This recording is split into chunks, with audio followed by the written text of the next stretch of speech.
Hello everyone, good morning. তোমরা সবাই কেমন আছো? আশা করছি সবাই অনেকটা ভালো আছো। আমিও ভালো আছি। এনজে লাইফস্টাইল ব্লগে তোমাদের সবাইকে ওয়েলকাম।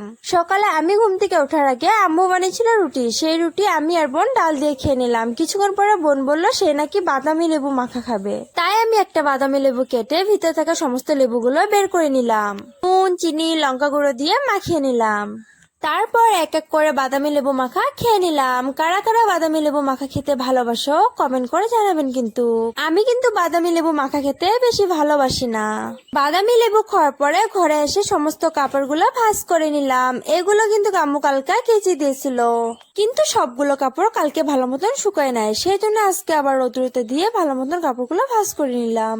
ফুমা আমাকে ডাক দিল, তাই ফুমার ওখানে গিয়ে দেখি ফেরিয়াল আসছে।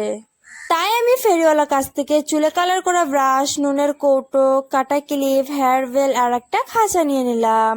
তোমাদেরকে আগের ভিডিওতে দেখিয়েছিলাম না যে এই পাতাগুলো দিয়ে বড়া বানিয়ে খাওয়া যায়? আম্মু তাই আজকে এই পাতাগুলো দিয়ে বড়া বানিয়েছে। আজকে হলো আমার ফুমার বার্থডে, তাই ফুমাকে গিফট হিসাবে চকলেটটা দিলাম। তারপর আমার ফুপা ফুমাকে না জানিয়ে বাজার থেকে গিয়ে একটা কেক নিয়ে আসলো।